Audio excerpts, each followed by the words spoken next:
Tisa, in the art scroll, Tisa, in the other Parshat. It's all the same Parshat, it's all the same Torah, page 484. Okay, it's a portion that we have to really understand backwards. According to Rashi's tradition, the construction of the Mishkan, the requirements, the details regarding the construction itself, the items requested by the Ribbono Shel Olam, and even the introduction, or the first paragraph in this week's portion, that talks about a census and a requirement to go ahead and bring a truma, to give some kind of portion, all relates to the fact that this is a nation that is recovering spiritually from the sin of the golden calf, from the Chet HaEgel. So it's really a portion that you have to turn upside down. You have to understand the essence of the problem, the essence of the violation, the essence of the sin of the golden calf, what it really means, and in what way does this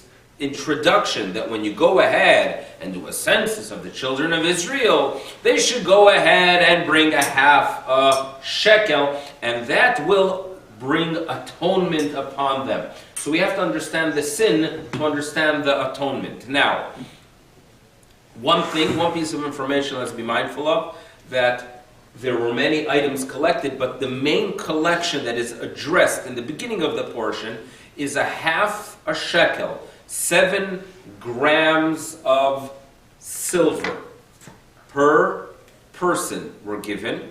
The silver was collected from the hundreds of thousands, the 600,000, or perhaps more, but whatever it is, the 600,000 people donate 7 grams of silver each. You do your math. The result is that they have these. Where did they get the silver from? They took a lot of good Sachen from Egypt. The horses of the Egyptians were adorned with gold and silver as they went out to battle. And therefore leaving the Red Sea was difficult because, as noted earlier, that when there's something that's free, the people of Israel do make their visits. So just as we have that Nisayon, that we are going to want to visit McDonald's for the free coffee, they had their Nisayon, that when they're standing there by the Red Sea, and they're singing Hallel and praising the Ribbono Shel Olam, and Miriam is walking around with the musical instruments, many of our ancestors were there looking at the dead horses and picking off, the little bit of gold and silver that was left. And Gadol Bizas Hayom, the booty that was there at the Red Sea, was even greater than that they took from Egypt. So we had some good Zachen, but at the same time, Klal Yisrael wanted to use the gift for the sake of the Ribbono Shel Olam, and when they had an opportunity to give, in a very negative way they gave for the construction of the golden calf, the atonement was without doubt the giving, but it was specifically for those sockets, which we're going to go ahead and address what these sockets were about. These were large, heavy sockets, and they were used as, in essence, the base for the construction of the Mishkan, for the tabernacle. Well, let's move on. Let's go straight to the sin. Okay. Moshe Rabbeinu informs the nation of Israel that he's going to spend 40 days on the top of the mountain. And this is taking place on page 492, chapter 32. Chapter 32. And we are told that there is a delay. A delay. The word used by the Torah to describe the delay of the return of Moshe was Boshesh. Boshesh relates to the word Busha as well. Shame. There's a level of shame that the nation feels. There's a level of discomfort. As a result, the rabbis had a tradition that Boshesh relates to the word Shesh, the 6th hour of the day. So in other words, they had an expectation at a specific day, at a specific time for Moshe to arrive. He did not show up. He showed up 24 hours late, just to tell you how much damage could be done for coming late to things. You ever missed a flight? You sense the significance of you haven't probably. You have. So the idea is you sense the significance of time. But their problem was a complete miscalculation, because when he tells them 40 days, they include the day itself that he ascended the mountain as day one, when he had in mind 40 complete days, beginning from the next day. So there was a miscalculation that took place. How did he know it would be 40 days? Like Hashem invited him up, how did he know when? It seems to me there was an indication from the Rabbonu Shalom. Anything he heard from Moshe was in essence the will of HaKadosh Baruch Hu. And they misunderstand the calculation. The nation itself senses the delay, and they gather around Aaron. Vayikahel, on page 494, this is the first verse in chapter 32. Vayikahel ha'am al Aharon, they gather around Aaron. Vayomru elav, and they say to him, Kum, arise, aseh lanu Elohim, make for us a God. Asher yelchu lefanenu, that should go ahead and lead us. Kizeh Moshe Aish. Now, what were they lacking? They were not interested in substituting God. They were interested in substituting the tangible being known as Moshe, the one they give the credit for the Exodus. And listen to this, and already this statement tells us that we have a problem. They say that the problem is that we no longer have Moshe Ha'ish, Moshe the man, Asher He'elanu Meretz Mitzrayim, and he, after all, is the one who brought us up from the land of Egypt. Now, wait a second. Moshe brought us up from the land of Egypt. What about Rabbonu Shalom? What's their declaration? And what's the text telling us? And what's going wrong in their mind? In other words, obviously they have a corrupt vision of the situation. Obviously what the revelation was trying to achieve did not fully accomplish its mission, because if they're giving credit to Moshe Rabbeinu, and then they're looking for a substitute, something very wrong is taking place here. And Moshe, Aharon plays a very, very significant role in building this golden calf. Aaron himself is extremely uncomfortable later on. When he is asked to perform the service in the Mishkan, he is ashamed. Obviously, he plays a role in the construction. He remains a great hero. He is a Oev Shalom V'Rod of Shalom. But without doubt, the simple reading of the text is that we have this Aharon HaKohen building for the people of Israel a golden calf. So he tells them in verse 2, remove the rings of gold that are in the ears of your wives, sons, daughters, and bring them to me. So there's a rabbinic tradition that it was a delay tactic. Okay, perhaps it was a delay tactic. Obviously, it didn't work, because in verse 3, the entire people, vayisparku kol ha'am et mizmeh hazahav, vayaviu l'Aharon, they bring it to Aharon. He goes ahead, he places it in some kind of form, in a cloth, he fashioned it, and the result is, somehow, a molten calf pops up. Did he make it? Well, the rabbinic tradition is that someone throws in some kind of piece of metal that supernaturally created it. Fine. But what is clear is that there is a declaration by the people, and they say, this is the God Elohecha Israel, and they give him the credit for the Exodus, for the fact that this metal creature that was just created by them gets the credit for the Exodus. It's striking. We're trying to figure out the logic behind it. But of course, the only way we could figure it out is to enter into the mindset of people during that period of time. What was paganism about? How did it really work? And if we understand that, we can understand what's taking place here. Now, Aharon says tomorrow is a holiday. Obviously a delay tactic, but he declares that this is a holiday not to the Egel, Chag LaHashem Machar. And the nation wake up bright and early to bring offerings, and then we have in verse 7 the Rabbonu Shalom sharing with Moshe Rabbeinu that there's a crisis. He comes down from the mount, breaks the tablets, and there is a process of purification in essence for what they did. Long prayers, a very long chapter. It's a very unique, as a Balkara, you know, that usually if you have a parsha that has X amount of psukim, you try to more or less divide the parsha into 7 even sections. This portion has it in a way that section number 1 and 2 are extremely long, and then by the time you get to Shlishi, you're basically at the end of the Parsha. Reason being, according to tradition, is that we are ashamed with this act. We are ashamed that our ancestors, only 40 days after experiencing the revelation, they worship this image. However, there is a group among us known as the Levi'im. The Levi'im and the Kohanim have nothing to be ashamed of because their ancestors remained committed. So therefore, if a person, for example, violated once a prohibition that he used to charge interest, and everyone knows about it. So we are sensitive not to call them up to the Torah, for their sake, not to shame them that we call them for an aliyah for that section that deals with charging interest. You're sensitive to them. We, as a nation, would be very uncomfortable to be called up to this portion of the Egel, because we know very well it's not just something that was done by our ancestors. We still are in the process of purging that sin from the way we think, as we'll see very soon. We still have a little bit of it within us. The Levim, on the other hand, have no such problem. So we want, and the Parsha itself was cut in a way that the Levim should be a Levi, right? Like Reb Gershon Halevi. They are the ones that should be called up for this portion because they could be confident that it was not their ancestors. So that is what's taking place. But it's important to understand what is taking place, what is their way of thinking. But let's begin with Aharon HaKohen.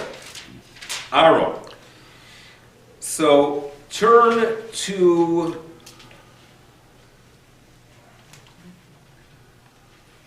verse 5. Verse 5 on page 494. Okay. The nation, at the end of verse 4, makes this awful declaration. This is your God. They are worshiping this golden calf. And Moshe Rabbeinu, Aaron HaKohen, realized that there's a crisis here. There's a crisis. And the verse begins with Vaya'ar Aharon. He sees something. And after seeing it, he goes ahead and he participates by building an altar. And there is an image that is being worshipped. And obviously this altar is going to be used to worship this image. It's obvious. After seeing something in the beginning of verse 5, he decides to play an active role in this event. Vaya'ar Aharon sees and he builds the altar. The rabbis in the Talmud and Sanhedrin ask, what did he see? What did he see? So, if you remember, before Moshe Rabbeinu, at the end of Parashat Mishpatim, before he makes his journey to the top of the mountain, he says to the people of Israel, listen, I'll be back. Wait for us here. We're going to return. If you have any issues, I'm leaving you with 2 people to turn to. There are 2 people that you could trust. They are the ones that remain in command. We know very well in any battlefield, you have the first in command, and if God forbid he is no longer able to take control of the troops, immediately everybody knows that there is the second in command that's going to take charge. It's a necessity because you cannot allow the structure to fall apart. So who were the 2 that were designated to take over? 2 designated to take over when Moshe is not there, and in those days rabbis were lucky they did not have cell phones, because imagine he would be up there with the Ribbon Shalom and every 2 minutes he would go ahead and have issues. In those days they actually had a 40-day break. So, who were the 2?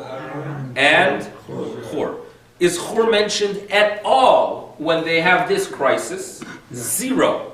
He makes no appearance at all. And from this point on, he's a very significant individual. Who was he? The son of Miriam.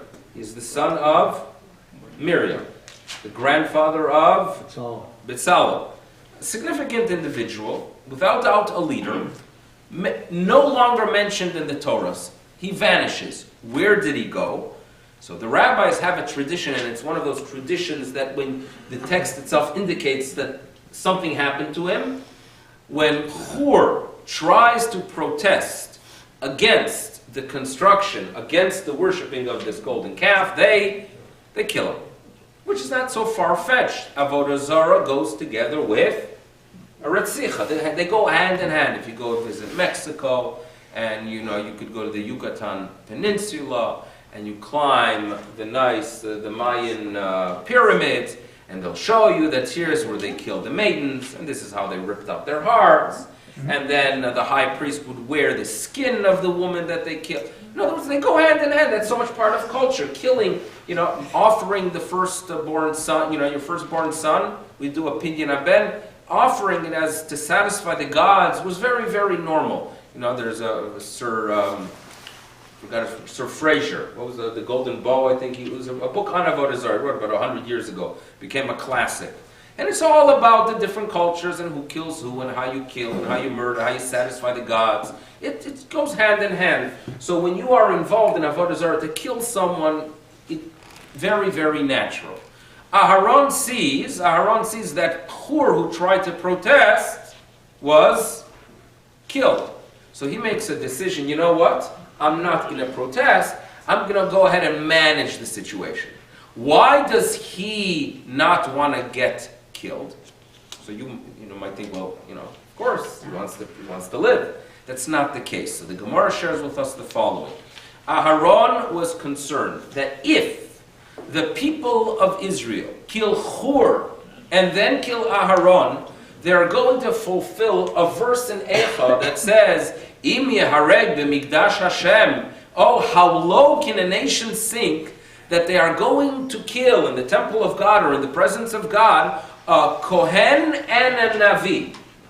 The worst thing the people of Israel could do is to kill in the presence of God the priest and the prophet. So now Aharon says they have just killed the prophet. If the nation kills the priest as well, they will sink so low that there will be no recovery for them. Forget about a Jewish recovery. It is the end of the people of Israel. Let them, thinks Aharon, or Aharon says to himself, let them worship Avodah Zarah. Let them worship Avodah Zarah. Avodah Zarah has the option of tshuva. They could fix it at some point. We can work on that problem, fix the flaw in the future. But if they wipe out the Kohen and they wipe out the Navi, as they just did, we are lost for eternity. That's what is going through his mind, and therefore he participates. He manages the situation. Fine? Now, what is this great significance of killing a Kohen and a Navi? Like, one is not enough of a sin, of a crime. So we know that as a nation, we fulfill the will of God. We fulfill the will of God through prophets and through educators, the teachers, those who are there to be committed to the study of Torah and to the teaching of Torah. We need the prophet and we need the teacher. What was the goal of the Kohen? People think Kohanim were there to work in the temple day and night. Not the case. The average Kohen, perhaps made a visit to Yerushalayim 2 weeks a year. And during those 2 weeks, if he had a large family, he was lucky if he would have one service to perform. There were many of them. There were lotteries for the service. So imagine that. You have 2 weeks a year that you make there was a 24 family rotation. You make your visit there twice a year. You perhaps get a little bit of service to do. So what did they do? They were educators. V'sifsei Kohen yishmeru da'as v'torah yivakshu mapiu. They are teachers of Torah. So he's the educator. And believe it or not, Aharon HaKohen is the symbol of oral tradition. Moshe Aharon. There are two vessels in the Mishkan that symbolize, each symbolizes the other. Moshe is symbolized by the Ark and the Holy of Holies. He brought down those tablets. The tablets are put in an ark. The ark is placed in the Holy of Holies. That symbolizes the Torah that is taught by God directly. That open communication that we have with God. The Holy Ark that contained the Luchos was like a transmitter that the word of God would come down from heaven even after the revelation at Sinai. The Holy Ark would go ahead and receive the words of the Almighty and then transmit them to Moshe.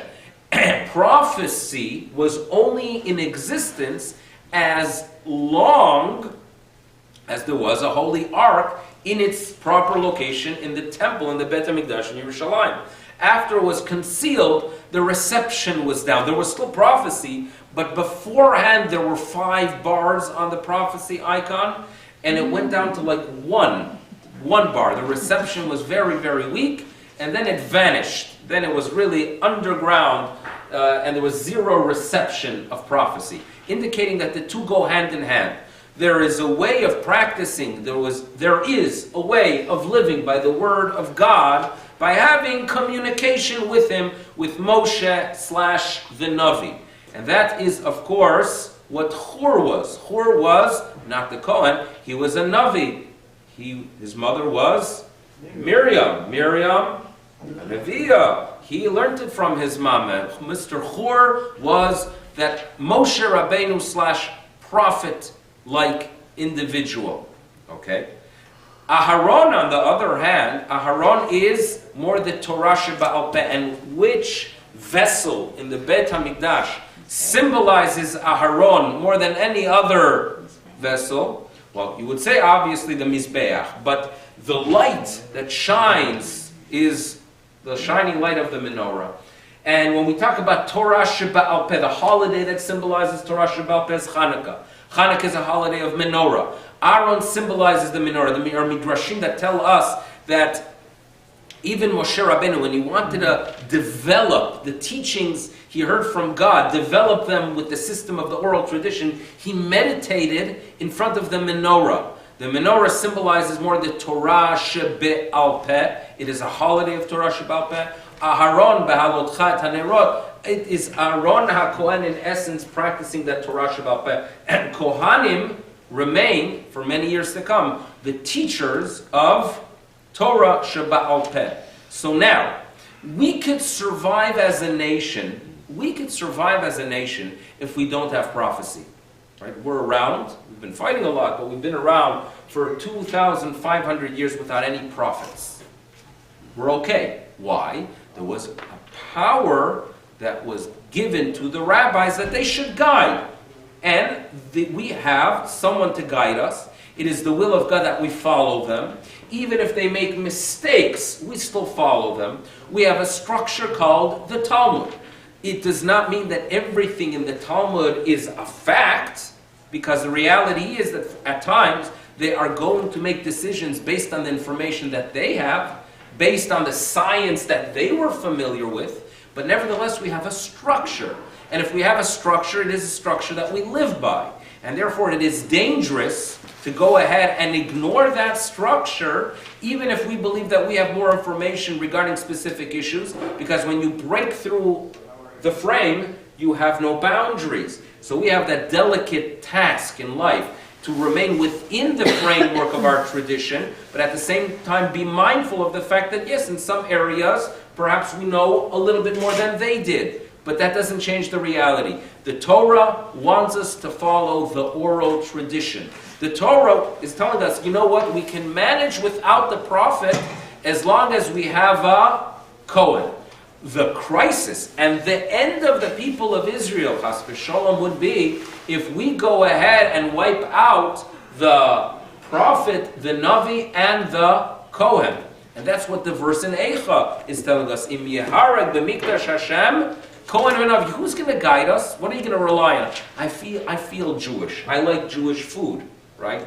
I like Jewish humor, right? Some of my favorite comedians are Jewish, right? That doesn't make you Jewish enough, right? Thinking that I'm proud of Israel. That's very nice to be proud of Israel. You're not. We're not going to be around with that. It's not going to save us. And even just living in the land of Israel, it's good, but it's not enough. We need either the Navi, and if we don't have it, we can survive with the Kohen. You go ahead and you kill both, Gamalnu. So Aaron HaKohen says, you know what? I need to be around. They can't kill me. And therefore, what I'm going to do is I'm going to introduce, or I'm going to play a part in this event that is taking place. He builds the altar. He builds the altar. And Aaron HaKohen does something that is harmful to preserve the nation of Israel. You know what the result is? The result of the sin of the golden calf is that we're going to be in exile, that we are in exile for many, many years to come.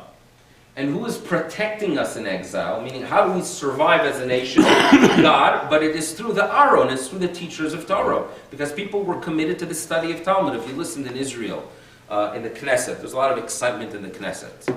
There are a lot of new Chavrei Knesset. They never had so many new Chavrei Knesset. And among them, the fascinating party that everyone is following is Lapid's party. Yair Lapid's Yesh Atid. And out of nowhere, he is a very powerful, unless Netanyahu works around him as he brilliantly most probably will, but he is one that's followed. And there are a lot of mavericks on his, that are members of his party. So one of them is Rabbi Dov Lippman. Also very, very fascinating story. Graduate of Ner Yisrael, Baltimore, lands up in Beit Shemesh.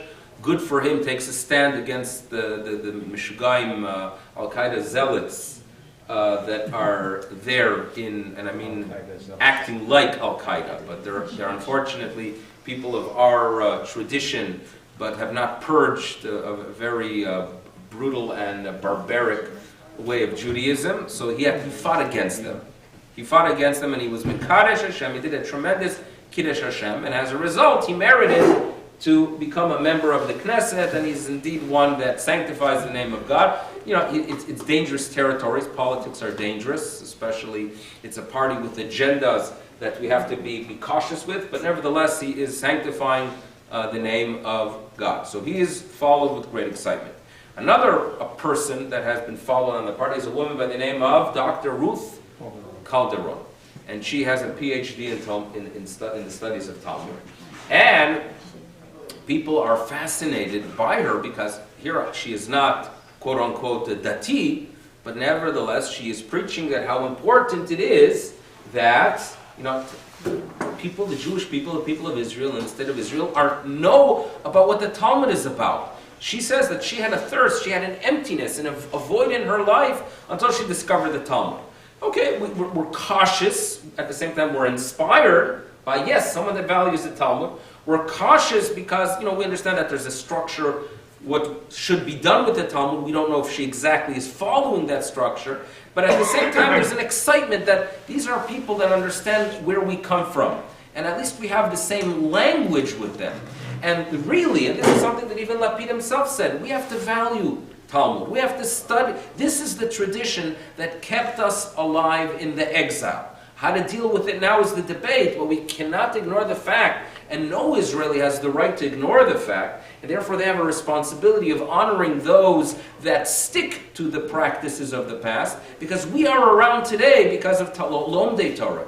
The yeshivas saved Klal Yisrael. It is something that we have been crying out for decades, and here we have, quote unquote, a secular party that is making the exact same statement. The yeshivas saved Klal Yisrael. We are around today because 300, 400, 500 years ago there were people studying Torah. That is because we have the Aharon HaKohen. That's how we survive. So yes, we have an Avodah Zarah, and yes, we have an exile, but we do have, the fact is that we have the tools to overcome that problem. Now,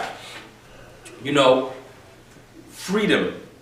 The whole world, all philosophers talk about freedom. And there's a concept of difficult freedom. Freedom is very difficult. It is much easier in life to be a slave. Mm-hmm. It's much easier. You don't have to make any great decisions, right? Take retirement. And no, I'm not asking. I'm not looking at anybody. Right? Take retirement. Retirement is more challenging than work in some ways, because when you're working, you know exactly that I got to be up at 7 o'clock, I got to pray at this specific time, and I have to be at the workplace at this specific time. When you are retired, you have a little bit of a challenge, like, what do I do? Right? You have freedom. It's difficult freedom, right? I'm not just looking at the camera. It's difficult, right? Difficult freedom. Now, the Torah itself, the Yetzias Mitzrayim, was an experience of freedom. Was it easy? It's extremely difficult.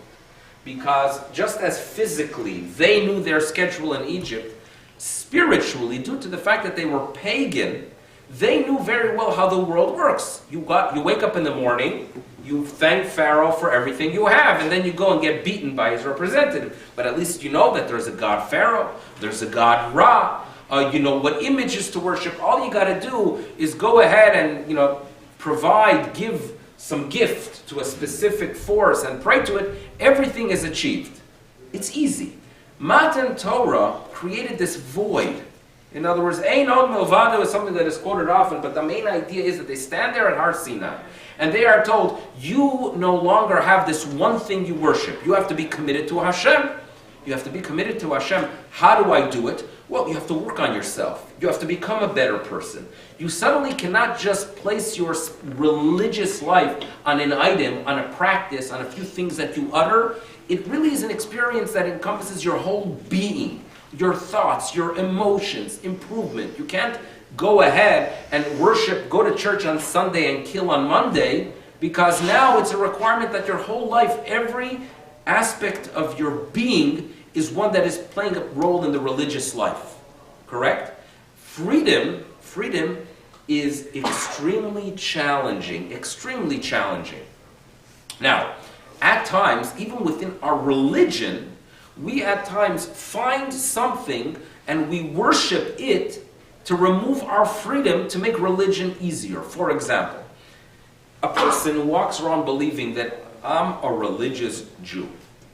I am a religious Jew, correct? So I wear specific clothes, I wear a white shirt, so I'm a religious Jew. I eat specific products. Now I am a good person. Now I've achieved my spiritual mission.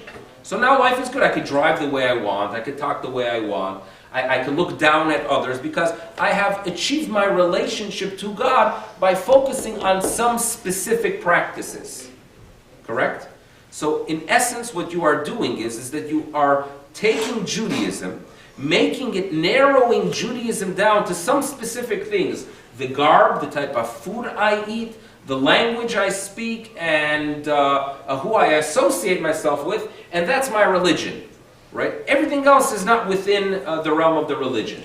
That actually could be extremely destructive. That's not a religion. There was a great rabbinic thinker, Baal Musar, the Alei Shur, Rav Wolbe. Remember Rav Wolbe?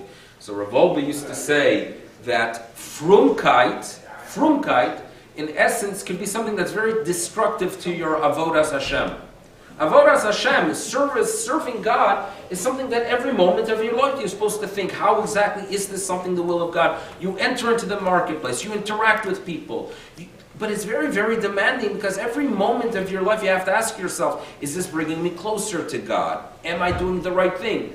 If on the other hand you narrow religion down to what I eat and to how I label myself, and I label myself as dati, mission accomplished, that indeed is a pagan practice within Judaism.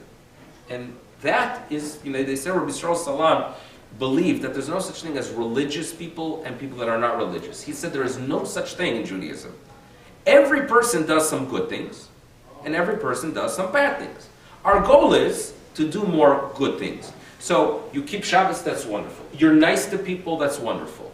You weren't nice to someone, so you have to work on it. Right? So even the person that is labeled in Israel is the land of labels.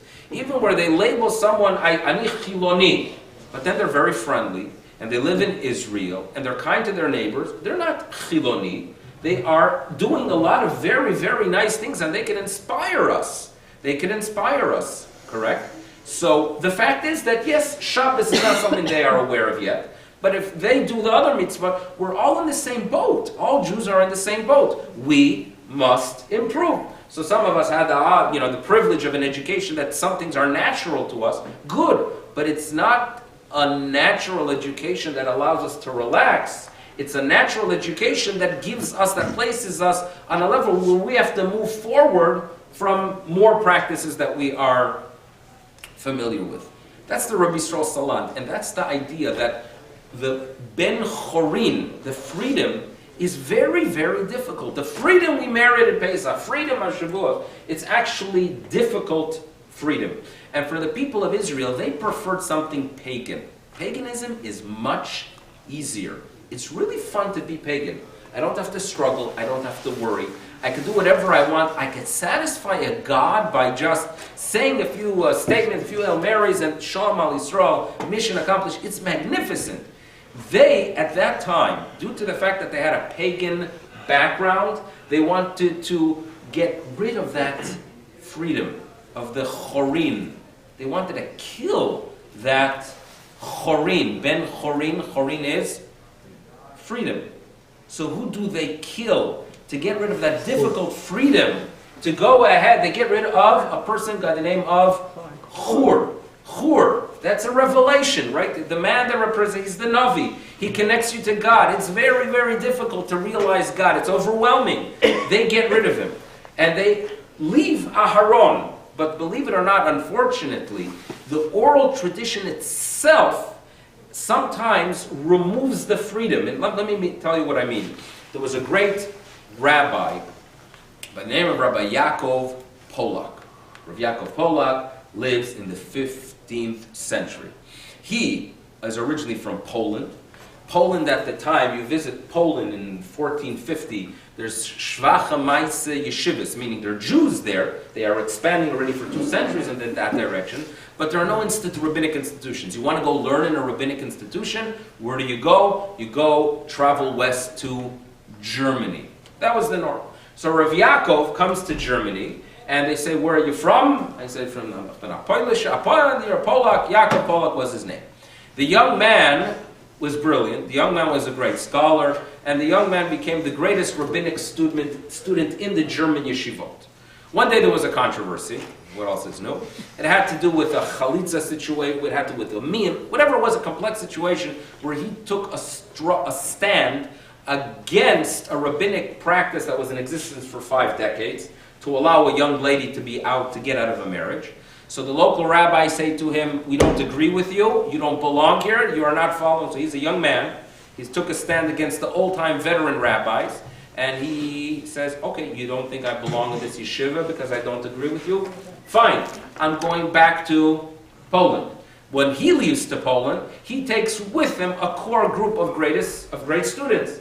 And the result is that a century later, Poland really is a center of Judaism. Why? Because Yaakov Polak returns back to his homeland. Rabbi Yaakov Polak was a great Gadol Bistro. There were thousands of teachings, thousands of students.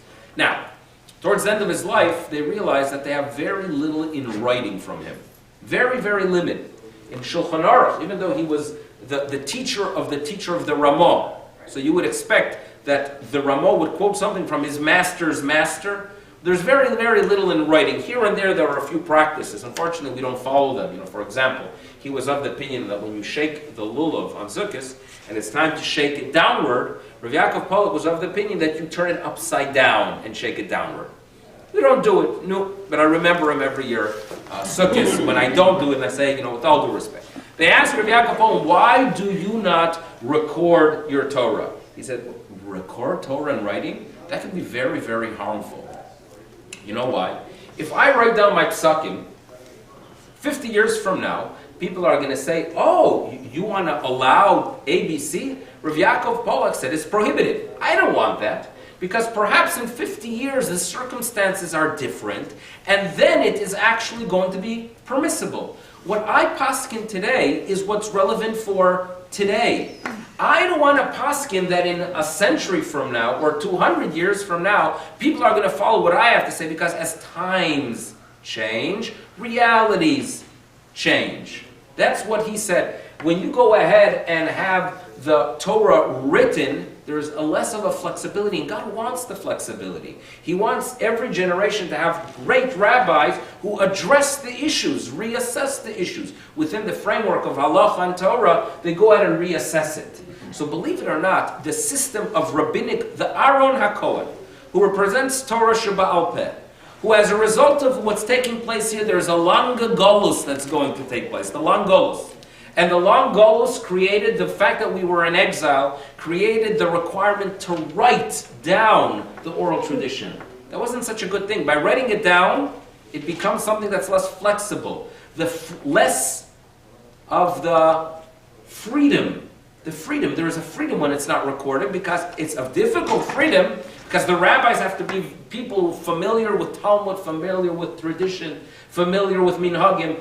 If you have a text, if all I need to know as a rabbi is just the Mishnah Berurah, it's much easier. There is freedom that the Aaron HaKohen, so look how things proceed. We have Aaron HaKohen building the Egel. The result is that we have a Golus, we have an exile. As a result of the exile, we have to eventually record the Torah. In the days of Rebbe, they record the Mishnah.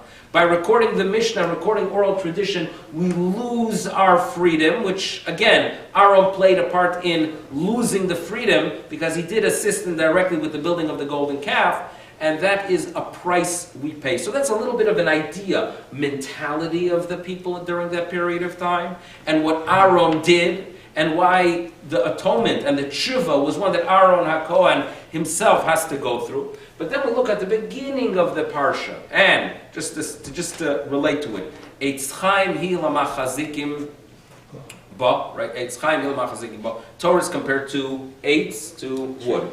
The planks that were used for the walls of the tabernacle were made of wood. But you need, if you're on sand and you're going to put pieces of wood one next to the other, you need a solid foundation. What kind of foundation are you going to have on sand? You're not going to have. You have these sockets made out of silver. And they were called adanim. Adanim sounds like the word adon. And the foundation of Torah, in other words, avodah zarah often, is that I'm really worshiping myself. I'm worshiping myself. It's easy. And I want to go ahead and satisfy the God because by dancing in a specific way, it's going to rain. So I'm satisfying myself because I will have rain. Torah is telling us, you know what? It's not for you. It's not aseh lanu Elohim. Listen to their declaration. Make a God for us. I want to have the ability of manipulating this God. I want to decide when I worship Him, when not, what I have to do. Torah tells us, you know what? There is a master to the universe. If you want to have a Torah, remember that the Torah, the foundation, is a socket that's called the Adon Olam, the master of the universe. And that's how we really practice our Judaism. We're mindful of the fact that there is a God. We're mindful of the fact that freedom is not easy. And at the same time, we turn to our tradition for guidance, not just to practice our Judaism in the synagogues or in the study hall, but it's so much part of our life. God knows that we struggle. We have good days, bad days, ups and downs. He made us that way, but the goal is growth, and that's hopefully the message of this Parsha and the message of the Chet itself. Thank you, everybody. Next week we'll do Haggadah. Next week is the last class before Pesach. We'll do Haggadah, Shel Pesach, and then we have the Pesach break for the Wednesday morning class. Thank you so much.